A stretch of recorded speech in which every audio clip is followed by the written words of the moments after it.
Sonic Boom Episode 13, Into the Wilderness. We start out seeing Amy walking around with a walking stick, and she says she's going to Hidden Meadows for some berries, rather than just buying berries at a store. Well, it would be free. She tells her friends where she's going to go, and Styx for some reason only panics at Pleasant Gardens, and she plans on teaching Amy some survival skills. Sonic briefly falls down a well, and then Styx makes a bet about who could get to Hidden Meadows faster, Styx and Amy or Sonic and Knuckles. Because apparently, in this strange universe, Knuckles needs to be taught survival skills. Apparently, even though they acknowledge that he loves nature, he doesn't know how to survive in it. Even Penders didn't do this. For all the differences from the game's Knuckles, he still knew how to survive in the wild. I mean, he was outside guarding the Emerald all day. It at least makes sense that Styx knows survival skills, she's from the jungle, but what's the point of having Knuckles in the show if Styx has his lives outside shtick? She's already considered an idiot, so Knuckles is redundant. He's not even anything like Knuckles, so what's the point? We see a boring, forgettable montage of Styx teaching Amy how to tie knots, and Amy somehow sets a tent on fire, twice, by just throwing a small object at it. It'd be nice if we were told that she has fire powers, and she's accidentally activating them. And it would be way more cool to see her use fire powers than the hammer. Tails lampshades that Sonic and Knuckles aren't training, and are instead wasting time watching TV outside. How is there an old-fashioned TV set hooked up outside? And how does this world have TV, but no cars? Well, I'm sure there are cars outside the island. Tails tells the two pairs to play Capture the Flag, and Knuckles immediately loses track of where Sonic is somehow. This character sucks. Seriously, he's the definition of forced comedy. I don't find him funny, I find him confusing, and a waste of my time. Every single joke he's made so far is dumb. At least it was amusing to see him run into a tree after Sonic treated him like a bull. See, why can't all of the jokes with him be slapstick, where he gets hurt? That'd be a lot more tolerable, because it wouldn't be confusing. We see a creepy rabbit fall for a carrot tree and get grabbed by a rope, and predictably, Amy refuses to eat the rabbit, thinking it's cute. She wants a salad instead, and then we see that the cute rabbit can have demonic eyes and scare away the moose. Well, at least they're taking advantage of the fantasy setting of Sonic for once by having weird, inexplicable creatures. Knuckles and Sonic can't set the leaves on fire, even though you'd expect Knuckles to have fire powers. And for some reason, when Sonic tries to run around them to set them on fire, his shoes set on fire without the ground doing so too. Which contradicts every other time Sonic has ever run around something at super speed in the history of the franchise, while intentionally trying to set something on fire. This never happened. If his shoes can catch on fire in the first place, why didn't they always catch fire from the friction of him running so fast? This is why Archie is better. It actually explained fundamental plot holes like this because it cared. Sonic tells Knuckles to wake up the next day because they need to follow their rivals, and Knuckles panics because they're lost. Amy condescendingly plans on helping them after spying on them with binoculars in the bushes and saying that lab rats aren't that clueless. I have a question. Why didn't any of them bring a compass? This is one dull show. Why can't Sonic just immediately get to Hidden Meadows? I mean, he has super speed, but obviously the reason is that the whole point is he's trying to prove he can survive in the wild for a day or two. So that wasn't really the point, it's the journey. They find a compass because of Amy, and then Knuckles arbitrarily smashes it, for no reason.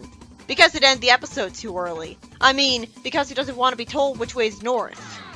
Since when is Knuckles rebellious to the point of parody? I don't think even Scourge would be like this. Amy and Styx fall into a missile silo of Eggman's by accident, and Styx makes a plan to get out of there. She talks so fucking fast that I couldn't type it all the time. I hate it when the characters make plans in the show and that happens. Long story short, Amy and Styx end up parachuting out of the hole. Styx says something about cutting up the tent and putting the rest of the food on the console, and they could stack the newspapers to climb out of the hole. But then she says they'll have to try another plan instead, so she wasted her time. So Six fiddles with the inside of a missile, as if she'd ever know what to do, and she and Amy sit on top of the rocket. Six calls some birds, and one of them hits a button on a control panel off screen, which launches the rocket for them. And we never see the rocket land because they somehow have parachutes out of nowhere to land properly. What happened to that rocket? Did it crash somewhere and cause collateral damage? Well, apparently it crashed into Eggman's base at the end of the episode, with no consequences. But they just cut to black instead of animating it like AOSCH would have done perfectly fine. But this show is so low budget that not only does it dedicate an entire episode to something as boring as the Sonic characters wandering around lost in the woods accomplishing nothing, but it doesn't even bother to show you Eggman's base exploding, which AOSCH showed us multiple times. This mundane episode was about Sonic, Knuckles, Amy, and Styx wandering around the woods looking like idiots and not accomplishing anything, when I'd expect Sonic to be a lot smarter than this. Somehow Amy does way better than Knuckles. The whole episode was a series of boring, forgettable non-sequiturs with no action at all. Seriously, they don't fight a robot once. The only exciting part was when Amy and Styx had to get out of a hole, because, okay, if they didn't, they'd starve to death, so there was tension there. If the episode is boring and unenjoyable, I can't see the value in what would normally be humanizing the Sonic characters by putting them in relatable, realistic situations in everyday life. Normally I commend stuff like that, when it's something like showing that Sonic plays video games, or showing them play games with each other in their downtime because they're such good friends. But I can't praise it when it has no actual impact on me. What is the actual point of using the Sonic characters for plots like this when literally any character in a mundane world could have those stories? You're missing the point of writing for the Sonic franchise if you're avoiding writing Sonic stories at all costs. Where's the Chaos Emeralds? Where's the rings? Not so long ago we had an episode about returning a library book. You might as well make a cartoon about the Transformers working boring office jobs. I mean, sure, that sounds hilarious at first. How could anyone take that seriously? But if you were to actually watch full episodes of that show, you'd probably get bored and frustrated with its lack of fight scenes and tension really quickly, because when you're watching an action show with action protagonists, you're primed to look forward to the action scene because it's the best part. It's its whole appeal. What's the point otherwise? There is value in showing the action heroes in their downtime having fun together so you can see what's at stake for them to lose when the villains threaten them. But these characters weren't even having fun. They just wandered around the woods bored and lost. So why did they do it? Why would Amy ever do all this traveling to get berries instead of just buying them at a market much faster? I mean, she's not that poor, is she?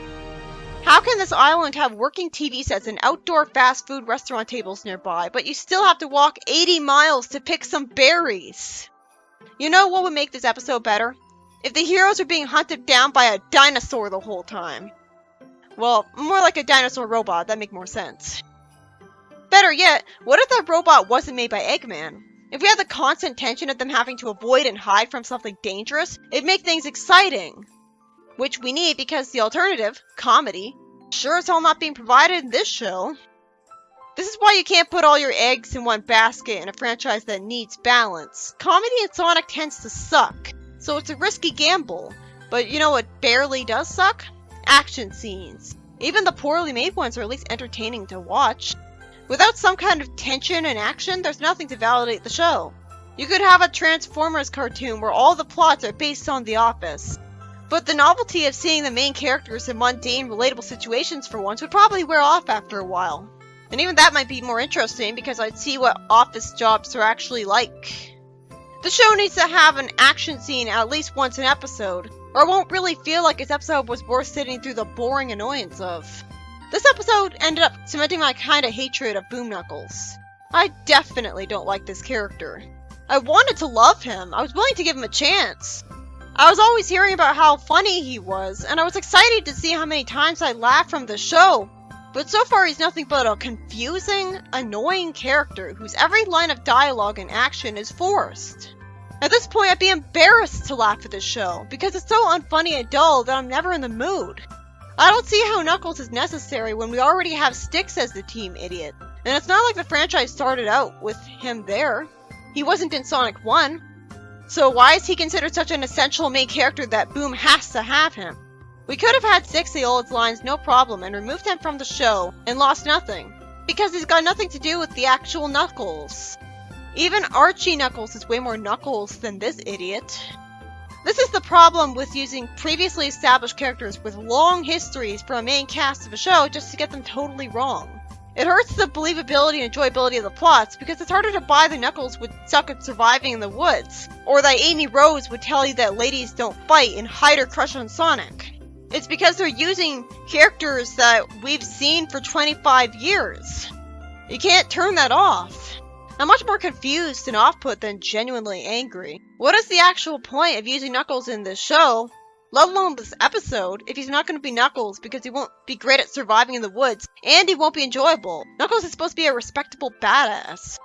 I can appreciate a character being portrayed in an original way if they're enjoyable and respectable, like Fleetway Amy, or Archie Knuckles, but this is just flat-out bad writing of a character. They should have named this guy Buffles instead and showed us the actual Knuckles in one episode, Sleeping on the Master Emerald. But even then, he'd still be a completely redundant, boring character. From what I've heard, Season 2's direction was a response to what the fans wanted. And the fans wanted more of Boom Knuckles? Why? Didn't the entire Sonic fanbase hate him at first for his redesign alone?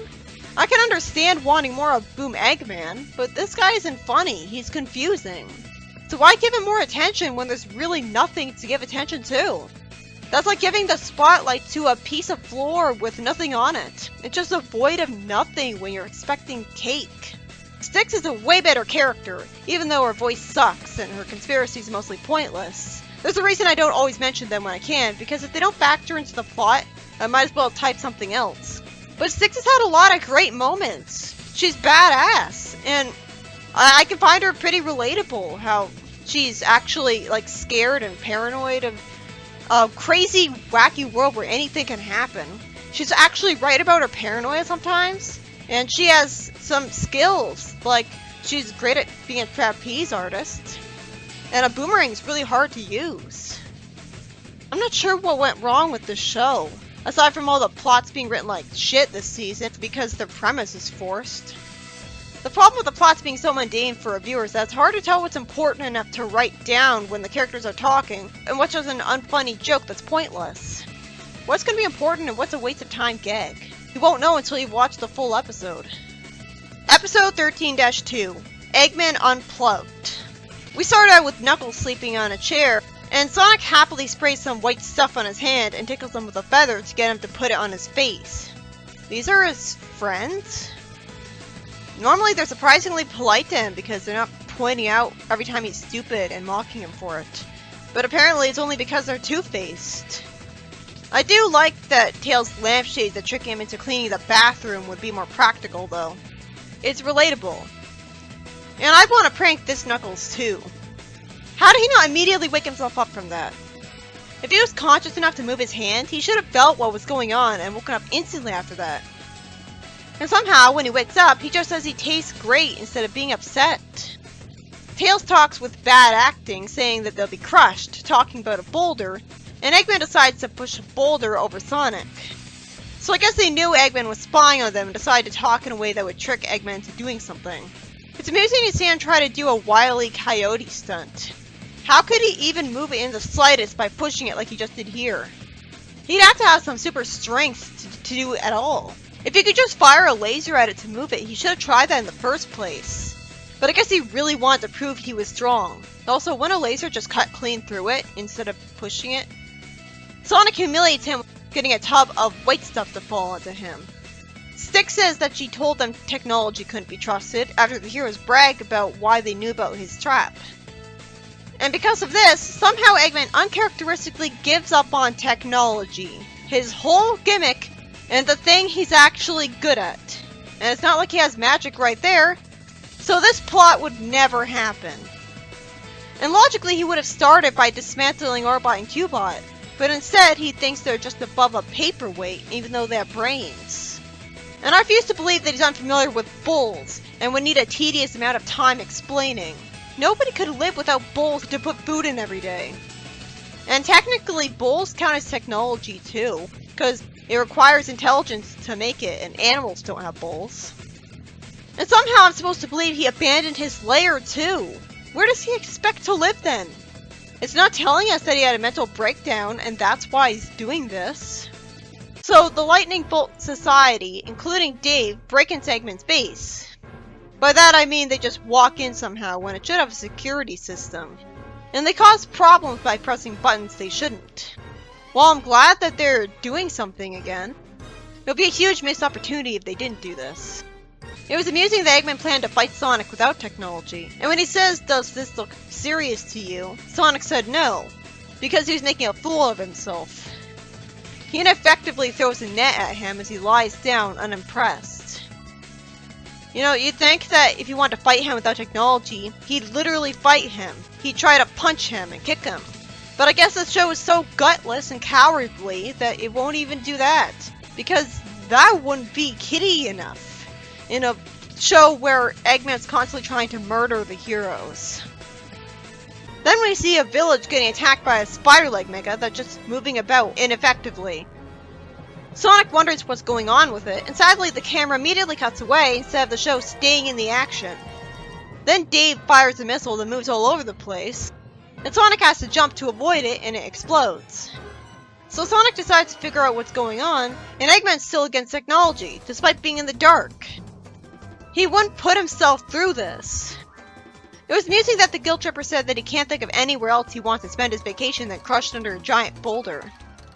It was funny because he sounded much more like he was being sarcastic, relatably so, instead of actually guilting him. But it's uncharacteristic of Sonic to just leave him instead of rescuing someone.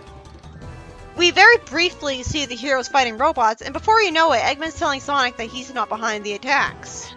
And immediately, Orbot uses the technology in him to discover that the Lightning Bolt Society took over his base. Good thing Eggman doesn't yell at him for using technology. It was amusing to see Orbot pull the Eggmobile with rope, but still. Then Orbot and Cubot pass out, and it was sympathetic of Eggman to panic at it and say he's all alone.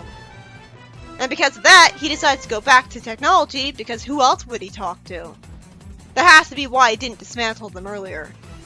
The heroes go to a gravelly hill after dealing with laser shooting robots, and Sonic says that there's no way to tell what they're shooting at, which only makes them a bigger threat than Eggman because they're unpredictable. Logically, they beat Sonic long before Eggman then, because they would end up aiming at a place where Sonic is going to be.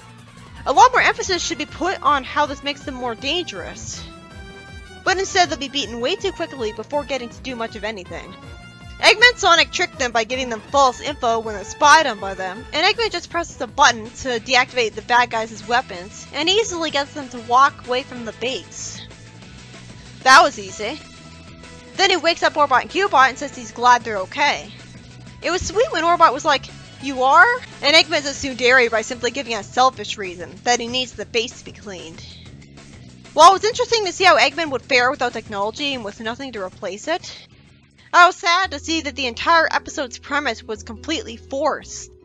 It was completely unbelievable that Eggman would ever give up on technology without something really strong to replace it, like magic. He wasn't brainwashed into it. Instead, it was just there for a comedy plot where Eggman was shown as ineffective without his whole gimmick.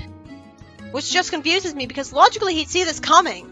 Eggman giving up on technology could make sense if he had access to a lot of magic, like when Fleetway Robotnik absorbed the magic of the Chaos Emerald to become omnipotent.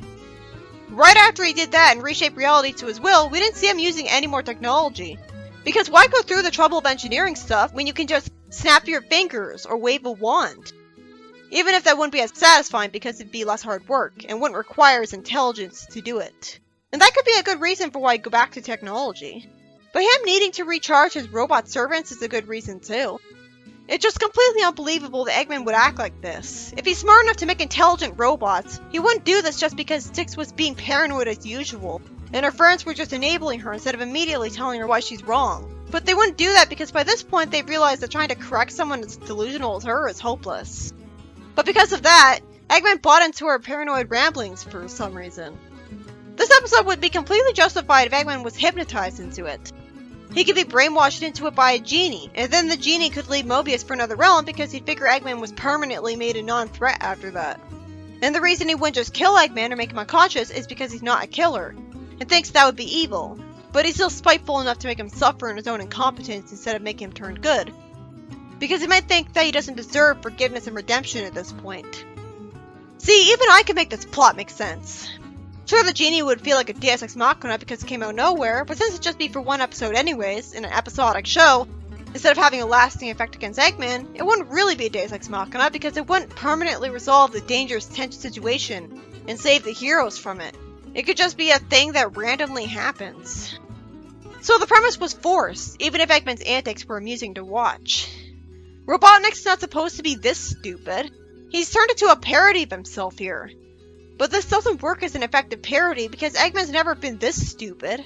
Not even kind of this stupid. And an effective parody is one that takes an element that was already there and exaggerates it in a believable way. It's not making a character totally out of character and unrecognizable. It's using a part of him that does show up too much. Otherwise, you might as well make a completely different character. And as stupid as Eggman can be at times, he'd never be stupid enough to give up on technology with nothing to replace it. That is no foundation, no foreshadowing at all. A proper parody of Eggman's stupidity would come from solid foundation we saw before. Like asking why does just destroy Sonic in his sleep since he knows where he lives. And we'd see him clearly have the chance to do so, and he'd explain to someone why he won't do that. But I did love getting to see the Lightning Bolt Society do their thing. It's always awesome to see other villains than Eggman get the focus, since he's too ineffective to work as the main villain.